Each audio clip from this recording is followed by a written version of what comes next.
Good evening, America, and good afternoon, Australia, and welcome to everyone listening across the planet. Welcome back to the Everyday Business Show, and we have a special show series on at the moment called Unwavered Success with Mell B. But just a quick reminder before we get on with the show that if you're listening live on LinkedIn, Facebook, YouTube, and Twitch, and Twitter now, please remember that we are monitoring your questions. And if you have any questions, please pop them into the comments. Don't forget that Peo is listening live and he can respond in real time and send you links and answer your questions as we do this show. Now, if you're seeing this show for the first time live, don't forget that you can catch up on previous shows by jumping onto our YouTube channel, by connecting with Mell and her team, and by watching Binge TV Networks USA, Hero Go TV Networks USA, and on the Tony TV channel app, available on all Samsung, Roku, and LG smart TVs across the planet. Now, this has been a fabulous partnership with Mell, and we were laughing before we jumped on the show because each week, without any conversation, we end up wearing the same colors or similar colors. Now, I love this because what that usually means is that we are completely energetically and spiritually aligned.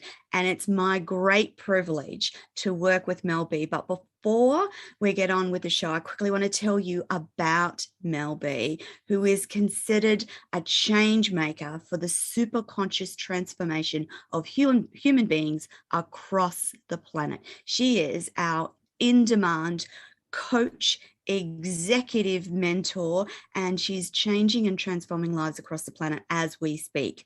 Now, she partners with EmpathPreneurs, and we've talked briefly about what an EmpathPreneur is in previous shows, and we'll touch base with that again on the show today. And she helps untangle their mind web so that they feel unwavered confidence to accomplish the things that they feel driven to accomplish and create a bigger impact on our world. So in the first episode, we talked about ego and superconscious and their alignment as our spiritual team. We talked about values and why they matter. And we talked about our belief system and the differences between perspective, paradigm, and quantum shift. We spoke a little bit about quantum healing, and we also spoke about deep, that's a new word, deep belief hacking. See, my brain is moving so fast that it often combines words that are meant to be two words into one word. My husband calls it Tonyisms. I just think it's my brain working too fast for my mouth. Okay, in episode 2, we talked about quantum healing in much more depth and how you can facilitate super conscious healing and unravel that mind web and free us of some of the fears that we have around things like being judged. We also outlined where this begins in your life, from the age in which it begins, which is an important consideration.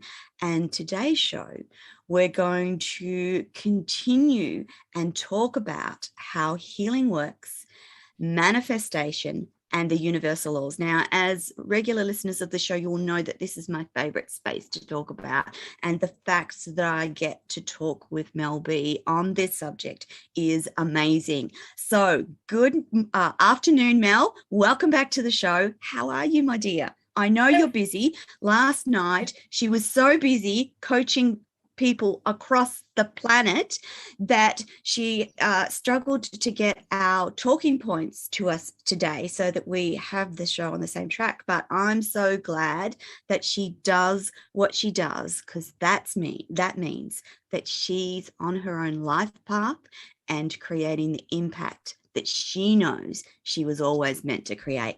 Hi, Mell. Welcome back. Hi, darling. How are you? Yes, I'm very busy at the moment as people are prepping and getting all their stuff sorted out before the Christmas rush. People are addressing some stuff that's going on in the world and preparing for family dynamics. So yeah, and a lot bit prepping for 2022, which is my favorite thing. Yes. There's lots of, I don't know about you, Mel, but I'm hearing lots and lots and lots of conversations and lots of people talking about 2022, from spiritual awareness to business growth to personal transformation. So it actually feels like it's being set up as a monumental turning point for lots of people. What are your thoughts? Yeah, I think it's time. I think it feels there's a lot of statements and views that consciousness has happened, the shift has happened, the awakening, all those things are happening. And I think a lot of people are finally feeling optimistic. We've had some big shifts happen this year, and I think everybody's gearing up for a magnificent 22. I've just booked my first retreat for the 22nd of the 2nd to the 22nd. I feel a lot of us are going to be hosting events on that date. So there's a lot of stuff already preparing for 2022. That's very exciting. I'm going to ask you about that at another stage. But on to our show today. We want to talk about the universal laws. Now, I've talked with many interviewees about the universal laws, and for every person, there's a unique spin on what that means to them. So the first one you want to talk about is the law of vibration, one of my favorites. What does that mean to you? Yeah, so I guess I want to just kind of back up a little bit and let's talk about that law of manifesting. And, there's manifesting coaches out there and all that sort of thing. So what I like to do is bring awareness that is only one of many laws. And, there's different thoughts. Some say there's 7, some say there's 12, some say there's 13, and some say there's 20 laws.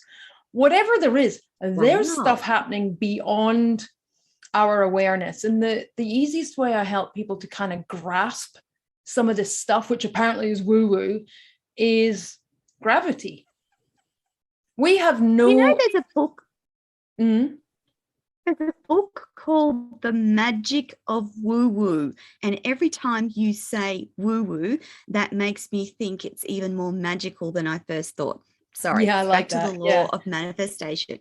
Yeah, and so there are laws happening, and that just because we can't see it like gravity, it doesn't mean. In fact, the principle of a law is it doesn't matter whether you believe in it or not, it's going to happen regardless of your awareness of it. So if this stuff is happening, then wouldn't it make sense to leverage it, to tap into it, to at least accept it? Because if we didn't accept the law of gravity and believe that it didn't exist, we'd be jumping off buildings and not walking away.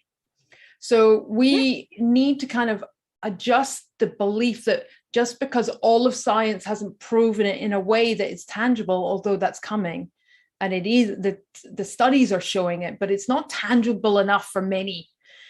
So I'm going to go a little bit into what many consider to be spiritual woo, but that's fine. Think what you want of it.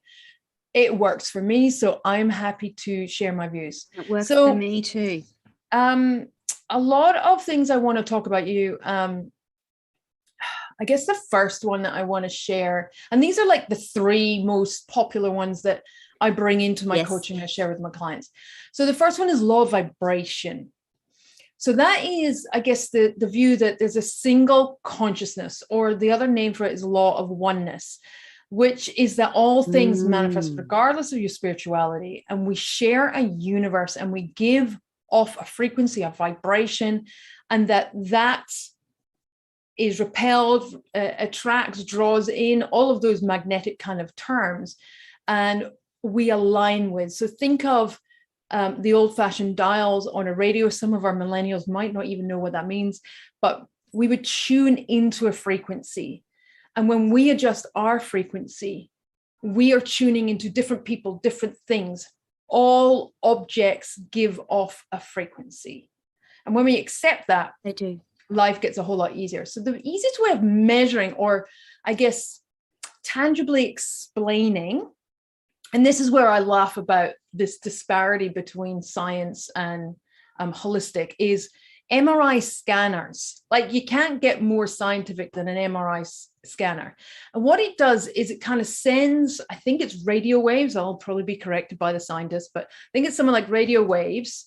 and they kind of disrupt the particles, protons maybe within our body, and the rate that it takes them back to settle gives us the density and the frequency and the contrast between different parts of our body. That's how an MRI scanner works. So if we think of that kind of concept of we are frequencing just, like ultrasonic levels here. And this is why we kind of tune into some people like, oh my God, I just feel like I can share all my stuff with you. Or there's other people you're like, do not even come near me. Their frequency is so opposite to where you're at. And you feel that disconnect. So the law of vibration is the first one I talk about. And the more we tune up to a higher frequency, to 528 bilineal beats and audio hertz, 528 is the frequency of love. So if we bring our frequency up out of the lower consciousness scale, we're going to only attract beautiful, loving harmony in return. That's where we kind of resonate with. So that's my first law. Any thoughts before I jump into the second one?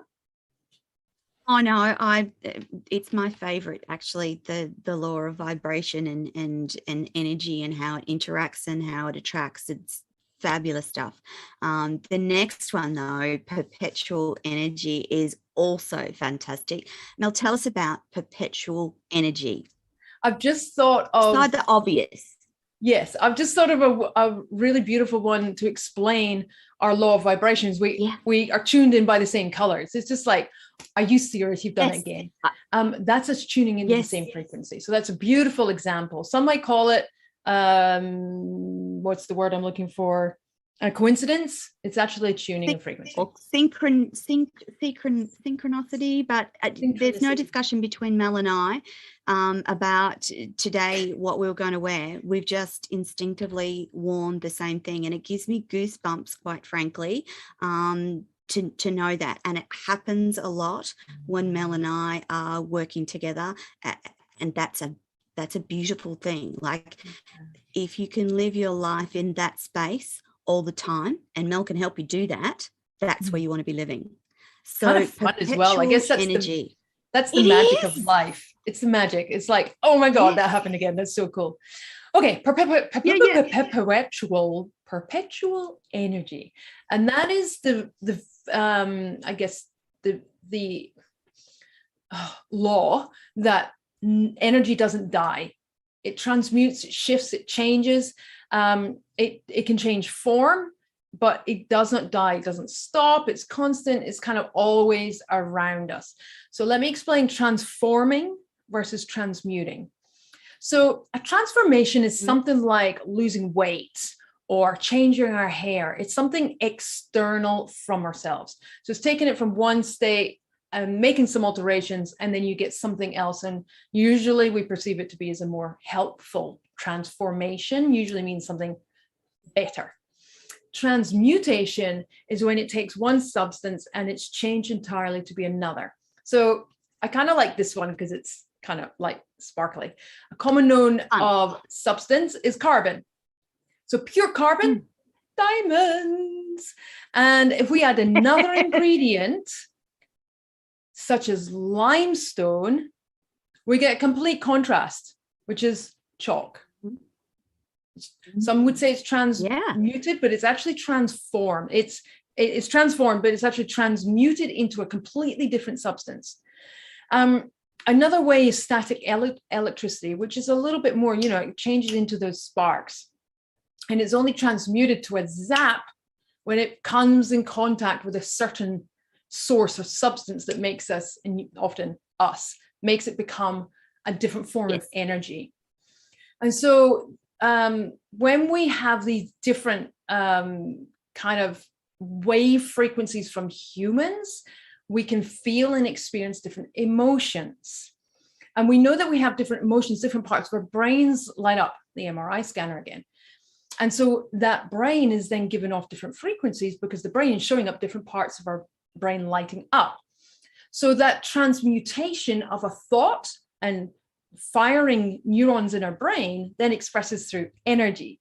And so then that thought we have requires energy to be expressed as an emotion, energy, emotion. So we're transmuting our thoughts using energy, and we further transmute those feelings into our actions and our behaviors. So one way to explain how we can control our transmutation is the perspective we give to things, especially our emotions. So I like to use the example, if you're standing on the edge of a building looking down, you could be terrified, you could be excited, you could be like thrilled. The context changes depending on whether maybe you're tethered, whether you've got a parachute on or not, whether you've got your back wings and you're gonna like Mission Impossible do a Firefox dive or whatever they're called. Yeah. So it's how we interpret and express those emotions. That's how we live, and we can control them by catching our thoughts that we are transmuting into energy. And now remember, our brain can control whether we see something from a visualization point of view. So you can predict or project what could happen in the future. So most of our emotions are controlled by fears or perceptions of how this will play out. I will get judged if I do this Facebook Live, or if I say this, someone's going to think, and therefore I'm not going to do it. So all of this energy stuff plays a massive part in how we live. And then, of course, how we attract and how we create new relationships, partnerships, and of course, the most important one in business, new clients. Yes. So that's what I want to share on the second one. Yeah. So, and the third law is around the law of rhythm, isn't it, Mel? Can you explain that to the audience, please? This is one of my favorites. So you may have heard in the personal development world, don't paddle upstream, find flow. And so this is kind of like, they're examples of the law of rhythm. So one of the stories I tell my clients when they're seeking outcomes or results in the future, they're, living into that future instead of being a human now, and appreciation for what they have created is we're asking for something. So maybe we are doing our manifestations, we're doing our what's the word, incantations, what's the other word called, positive affirmations. Thank you. Positive affirmations. So we're doing our affirmations, we're creating our vision board, we're doing all the action and creating some plans and taking some action on those plans. It's not happening. It's just not happening. When's it going to happen for me? Or we ask for a sign from universe or from God. We're like, make this happen for me, and then I will believe. So the visual I create for my clients to help with this is, imagine you've got like a little ghosty version of spirit or God or universe or whatever that's your guide, that's supporting you. And you're like, can you please show me a sign? And so your little spirit guide or your alter ego or yourself or whatever you believe in is going, okay, gonna make this happen. Shit, she needs this to happen now. How are we gonna make this happen? And we put a time frame. I want this within 24 hours, universe, God. Oh, I got 24 hours on the human level. Okay. What it takes for spirit to align so many synchronicities to prove this thing to us sometimes is like moving heaven on earth. The amount of synchronicities that need to be lined up to drop that feather in your footpath to prove that it's true, that's my evidence. Give me a feather on my path. You got to control the weather. You got to control the animal, the bird. You got to control the way the feather lands. You got to control you. You're going to make sure nobody else walks past into it. All these things need to happen in order just to prove that one thing that you need to trust that what you're asking for is going to happen. The law of rhythm is everything happens when it's meant to, and it's trusting into everything that's happening is for us.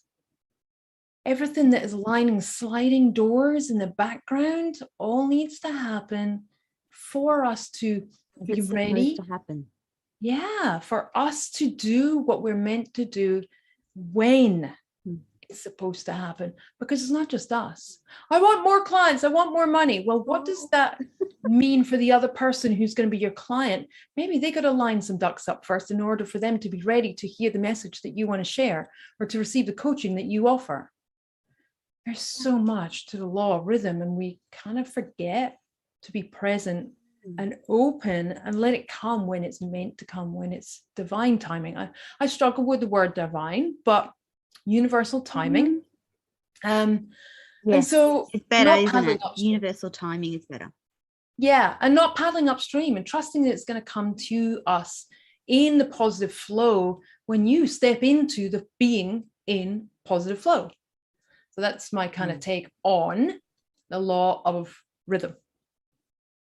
Yeah. Mel, we wanted to talk about how you use these concepts to help your clients. And so I wanted to dive into your 6 pillars of alchemy, your alchemy accelerator, which is a beautiful combination of words, I have to say. And whilst you start talking about that, and again, I just want to mention that Mel particularly works with EmpathPreneurs, the empaths in the world, the quiet, introverted, quiet achievers of the planet. Those are the beautiful types of people that she works with. While Mel starts talking about her alchemy accelerator, I'm going to get the slides ready. So over to you, Mel. We want to talk about some of the personal traits within this alchemy accelerator course. So over to you while I get this ready. Yeah, so there's 2 sides of it. And the first is the, I guess, the personal traits and behaviors that's required. And the second one is more like the business requirements. So the first, I guess, aspect of my hex, or the first side of it, the right-hand side, is 3 stages. So I can see you're flicking over here. So just the first slide.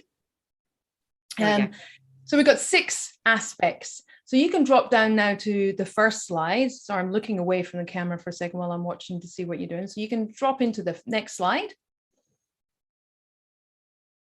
The next one. Go. No, the next one. Oh, no, you've gone too far. Just the first one.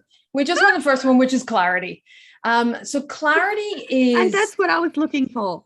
That's okay. So the first one is getting clear on your biggest ambitions and the blocks to achieving them. So clarity is when you know exactly what you're working on, because when you have that, the universe can be really clear around what it is, and it uses some of the other laws to attract and draw in and bring to you the synchronistic alignments when you're really clear on what you want. A scattered mind has no focus, and so then the universe doesn't know what to bring you. So having clarity and being really clear on those ambitions, it can help you to know what you're going to do each day, week, month, year, whatever you're working on. It also aligns you to your highest soul calling. Really clear on what am I here on earth to do? And stops you kind of wavering and doubting in those other laws of it doesn't matter if I believe it or not, it's going to happen because the universe will work for me. So we don't waver from those external influences. So the first pillar is clarity. And the second one is confidence. And when we embody the confidence, it's like not only do we know we're going to achieve it, but we know how to exceed, because we're so confident in what we're doing, what we're working on, where we're going. The confidence just comes. And I get hired a lot because people admire my confidence levels. So understanding that you brings you your strategic messages. It helps you create your content ecosystem. You're not constantly creating new content because you have the clarity around what it is you're supposed to be doing. You know your mind so completely. You're so confident in the decisions you make. You just know they're the right ones.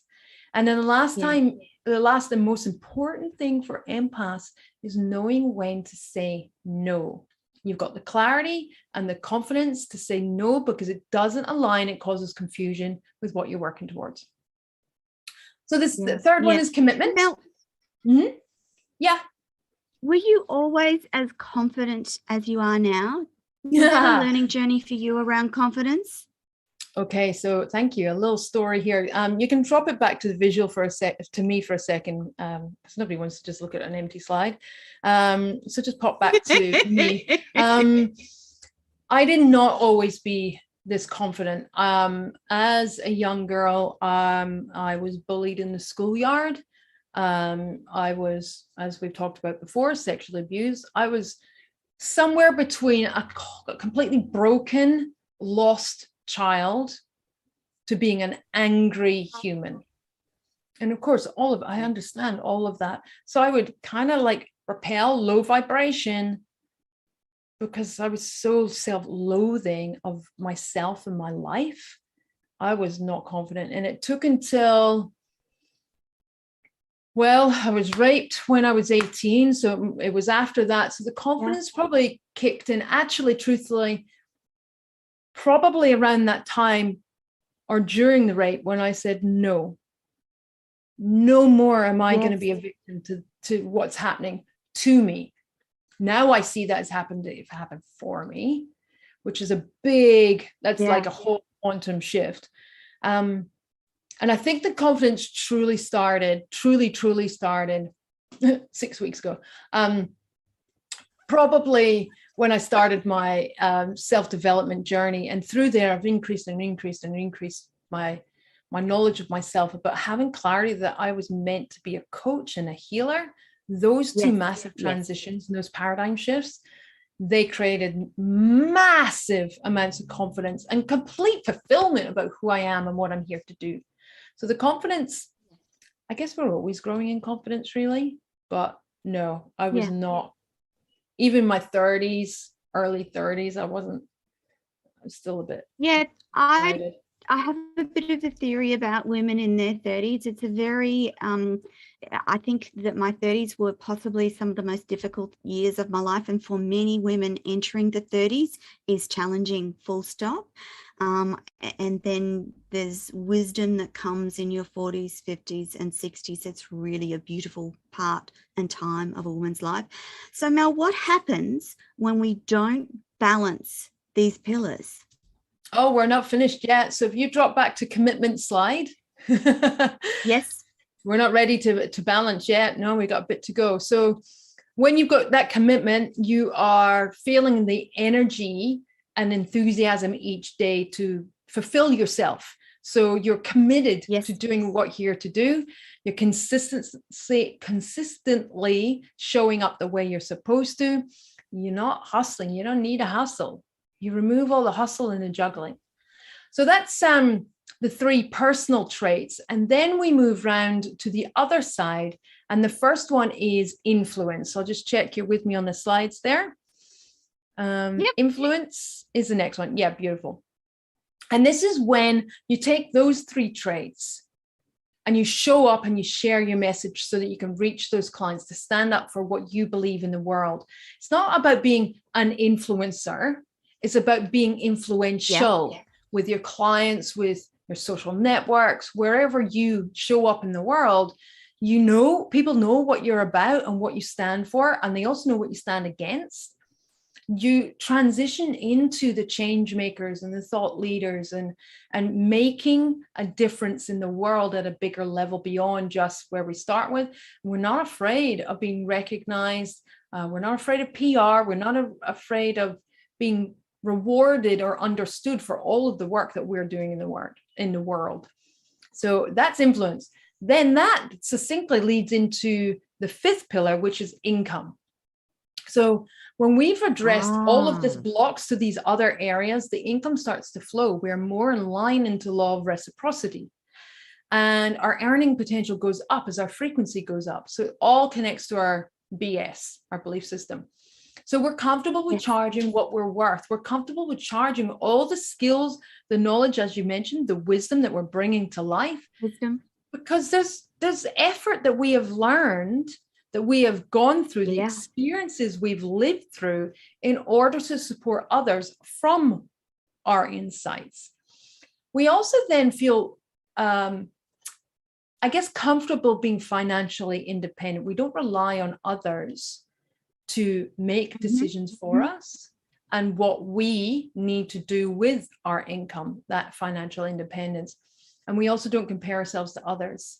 I get a lot of people who are looking at other whatever they do's. How much are they charging? Yes. It's irrelevant. What do you bring? What is the worth of the transformation, the impact, the changes that you make with your clients? That's what's important. Now, you can make yourself accessible with payment plans and other means of making yourself more accessible. But the price tag of what you're worth, because if we're devaluing ourselves, that vibration drops again. So it's all intertwined. And the last one is independence. Yay!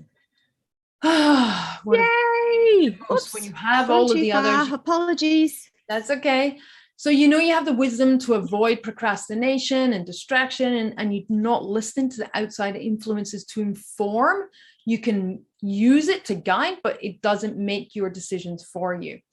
You're now surrounded by like-minded people who support you, who aren't creating conflict in your mind. You're like, oh, they just disagree with me. They don't understand me. Like-minded people are what keeps our frequency high. It also provides a sounding board to allow us to keep up leveling, and it allows us to invest in ourselves and our business because we're thinking bigger. So that's the I can't say it now. Alchemy Accelerator. Alchemy Accelerator with its 6 pillars of clarity, confidence, commitment, influence, income, and independence. And once a person gets to that point, they know about their impact, and success for them is inevitable, isn't it? Yes. So if you want to drop to the next slide, you asked me about what happens if we don't have this alignment. So when, as we've mentioned, when you've got the influence, you've got the confidence to show up and share your messages and what you stand for in the world. But if you do not, so if you have influence and income, for example, so you have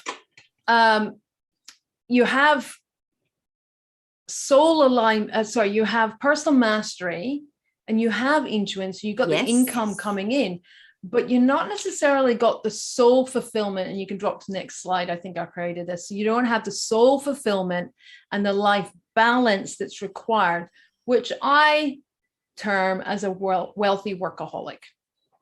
So you're working your butt off, but you're making good money for it. So this is the epitome of hustling.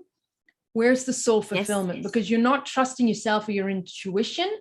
You're relying perhaps on external coaches or healers to guide your decision making, and you maybe spend more money, but you're not integrating it into the learning and the up leveling of yourself.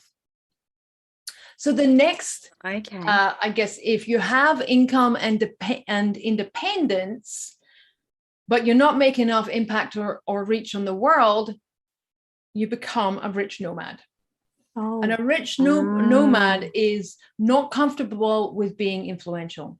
They're not resolving the mind webs to improve their reach, and they're allowing the fear of judgment to share their message, and it doesn't help your credibility and reach. So you become the rich nomad. I don't know where you're at with your slides. Second slide.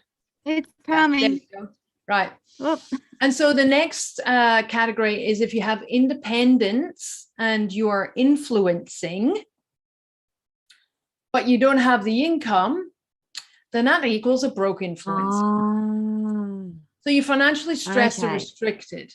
So if you're not comfortable charging your worth, you can't hire the help, and you're still working in genius zones that aren't your activities, that you should not be working on because you can't afford to hire someone, you're keeping your keeping your vibration low, you're in a state of worry and concern because of your income, and you're working hard and you have to hustle.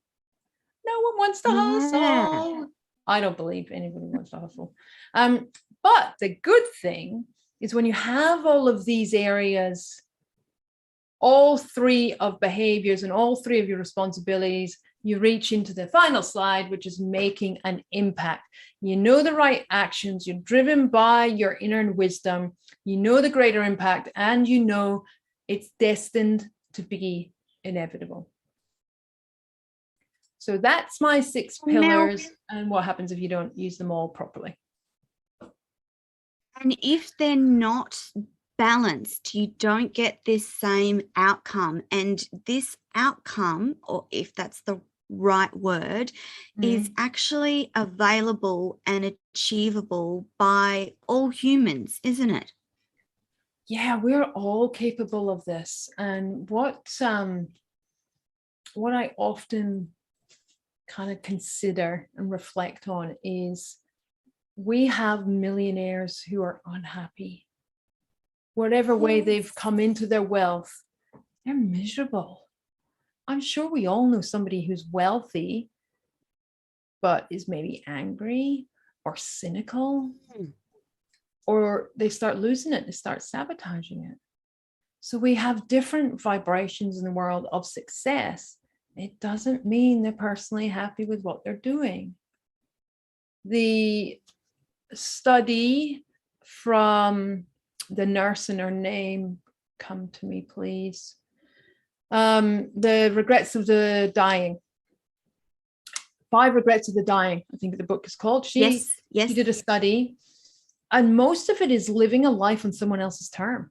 Like, I think the first couple are all about regret, about not doing what they wanted to do, not following inspiration, not telling someone they love them, like living in the fear of judgment. It makes me sad. Imagine living a life that way, so unfulfilled. And those fundamentals are what your professional life is built around, is that your belief that humans need that balance and need all elements of that balance to live a very fulfilling and live their best life. And that impact that they create can be small or big. It doesn't have to be a massive, big, worldwide, visionary impact. It might indeed be just a small impact that has a huge ripple effect, can't it? It's very individual and unique to the person that you're working with, isn't it, Mel? Yeah, and one of the challenges empaths, actually, I want to reflect on something you said earlier, is most empaths are the quiet achievers. They're the introverts. And I guess there's a stereotype of that being true, but I'm an extrovert. I'm actually an ambivert, which is equal inward and out. I have spent a lot of time in silence, a lot, like most of the day in silence. And people are like, oh, I have to have the music on in the background. I'm like, no. Yeah, no. More thoughts can come through to me when I don't have something distracting me. So where I was going with that is there are so many different personality types that are empathic, that have different clear senses. And please make sure we share the clear sense link from last show, because I have clients every time who review it and go, oh, I think I have clear intelligence. You're like, oh, really? That's awesome that you've realized that. Just by reading the description, going, I just get these knowings. I don't know where they come from. And I can't explain it. This whole time you had a gift and you didn't know. But you weren't leveraging it and you weren't amplifying it like anything going to the gym. We want to up level and tune in and build the muscle of whatever our gifts are. So to answer your point, different empaths have different ambitions. Everybody's different. Not everybody wants to be like me on not just a TEDx, but a TED stage. Now, I didn't have that ambition. I was told by universe I'm going to do that. So I'm just responding and following through on that guidance, even though it scares the Michael out of me. But some other empaths, they just want to serve like 2 clients a day or 5 a week and share their gifts and feel fulfilled, and they might not even need the income from it. Everybody, and there are leaders who work in companies. They don't necessarily have to work for themselves. Empaths walk among us in all walks of life. Mel, why did you pick empaths in the first? Was that a divinely driven choice? No, it was. And I know that, or a universally driven choice, a spirit choice. Oh, well, that's a different question. I suppose so. Like, so one of the things I didn't talk about was karma, and not karma, dharma. I don't know why I said karma, and knowing why we are here. And so people are looking for the deeper meaning of life, or dharma, which is a very Eastern way of looking at it. But what does that even mean? And so that sense of purpose, that deep inner knowing what we're here on earth, some people come easy to that. They know. It's like really familiar. It's like, it's just normal. And people go, "You're so good at that." And you're like, "Am I? Really? I didn't even think about that." Yes. And the irony is, once you uncover your dharma or life's purpose, it is futile, pointless resisting it. Because once it's out, it's like universes go, and if you're going to resist using that and sharing that and doing that, the most fulfilling, most of the millionaires in the world recognize that the most fulfilling industry is anything that is of service to others. Now, it might be a product that enables other people to do their service, but when we are in service to humanity, life gets easier. And so there's no point. Otherwise, it just kind of keeps smashing you, keep resisting. And it's just like, why is life so hard? Because you're not living into your purpose that you actually kind of know, listening, ignoring. So did I know? Well, I got the message midway through my own healing journey. So I've been on a healing journey. I've lost track of the years, somewhere 18-ish, 19 years. And I got my insight about 5 years in during a meditation. And the message was to share my wisdom. Now, I was still going through the midst of my healing, my trauma, my sexual abuse. So I did not feel wise. I still felt very broken. And so to get this message of sharing your wisdom was like, me? No, you're my coach. You're the wise one. I know. Now, when I look at everybody has wisdom for people who are behind them on their journey, who've walked similar paths as you, and are just kind of timeline behind where you are in your journey, we can always help and support somebody else who's kind of following on the same path as us. So I got that message to share my wisdom. And now I know my wisdom is how to find love despite hardship.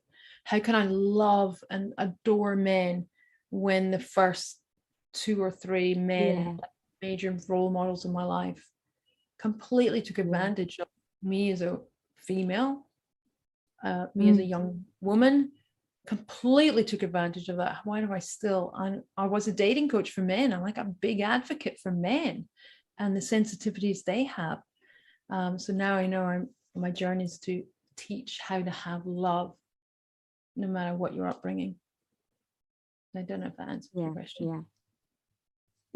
That does.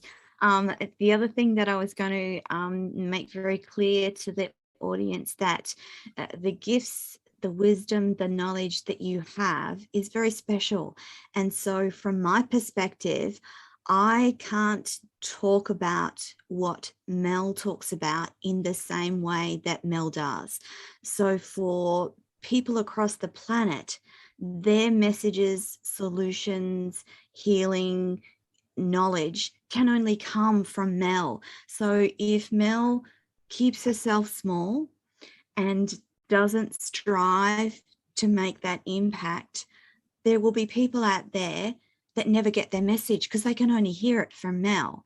So that's one of my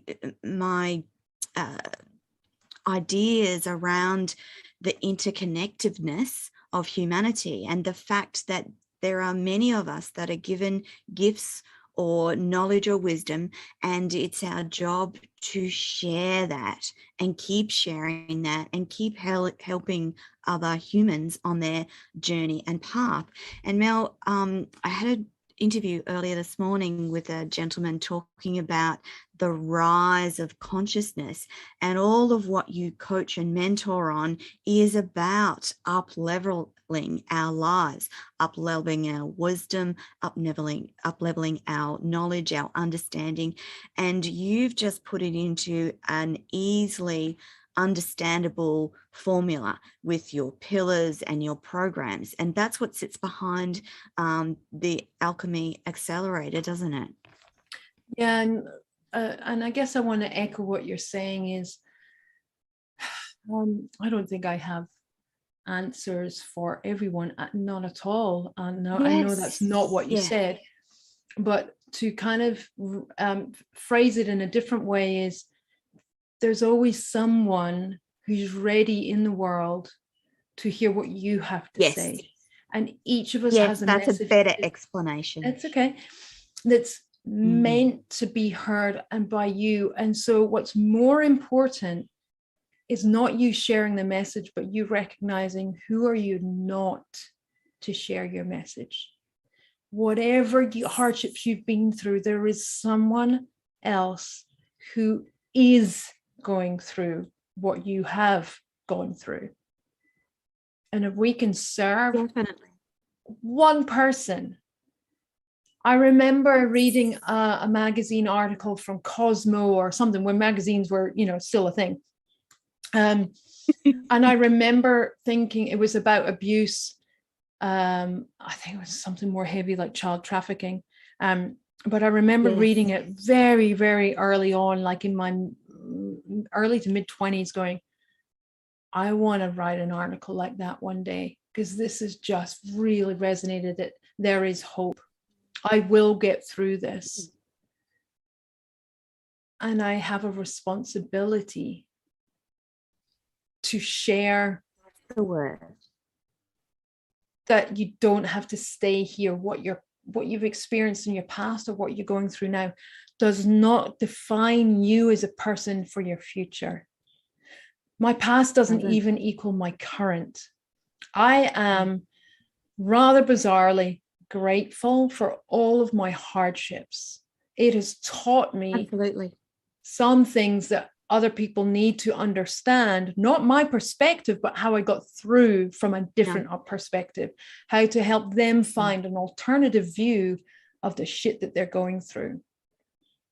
And we all have an obligation to share that stuff from our own unique point of view.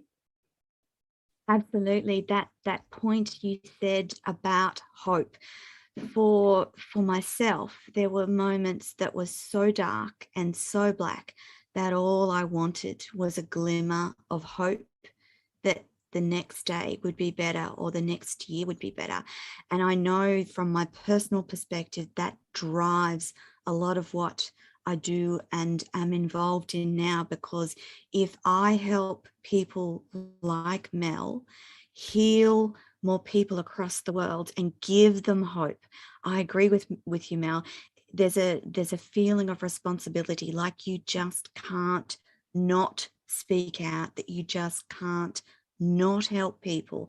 And the beautiful bit about you and your business is that you've set it out in a way that is so crystal clear and easily understood, because some of these concepts, when you're talking about universal laws, they can be difficult to grasp and understand, particularly if you've not been exposed to that level of consciousness or understanding before. But for you, Mel, it's so beautifully, simply explained, and the love that you share with your clients and the way that you coach is just like I'd best describe it as a beautiful, warm, energetic hug.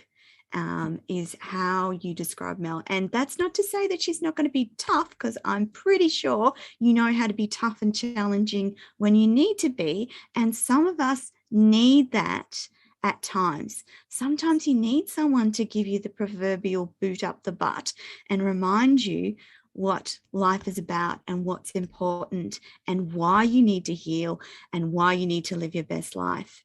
Mel, this is getting towards the end of our third show. I want to share with the audience what we're going to be talking about in the fourth show, which is around the quantum shift. Can you explain, please? Well, we're going to talk about continuous transformation and how we can keep up leveling and what those frequencies are of the consciousness scale. We're also going to talk about how you can use, now I didn't really adopt this into my business until about 2 years ago, but color frequencies. And so I'm going to talk about the different ways that we can use color for all its myriad, but also what the colors mean on a spiritual level. And I'm not just talking like purple is royal. I'm talking about what you can use the color for to kind of increase a frequency. Yes, the power has a vibration and an energy, doesn't it? Oh, absolutely. Color has a vibration and energy that's really important to understand. Even to the point where your affirmations, if you print them in a different color, depending on which one it is, that can actually just add a little edge. Or you put them in a different color of the Feng Shui palette on your board, put them in a different place, just amplifies it that little bit further. So we're definitely going to be talking about that. And there was something else. I'm seeing the notes and I'm going, no, I changed it. And I can't remember what it was. Was it around meditation? Well, I was thinking of doing a meditation. Give me a second. I'm just going to open up. I've got my fourth show notes drafting. So what I was wondering, and I was power in meditation and power in changing mindset that's related to meditation, and even hypnosis has incredible power to help you shift and manage mindset on an ongoing basis, besides all the other good things that meditation does for you. But in my notes, you've got the stages of empathpreneurship. Oh, that's it. That's what it was. Yeah. Thank you. I was looking there. Sorry, I was getting distracted. The different stages of our frequency and how you can identify like the 4 segments of where you might be in empathpreneurship. Thank you for reminding me there. I'm so excited. Yeah. And some of the different, I guess, indicators of what they can be, and perfect for anybody who's in an industry of service, customer service, any way that you show up and support others, particularly if you're a sole trader or you have a small business and you're the leader of that. Identify the different traits, behaviors, ways you can assess where you are in the empathpreneurship scale, as well as the consciousness scale. Fantastic. Mel, it has been another amazing show. I just want to remind the audience where they can connect with you, your website.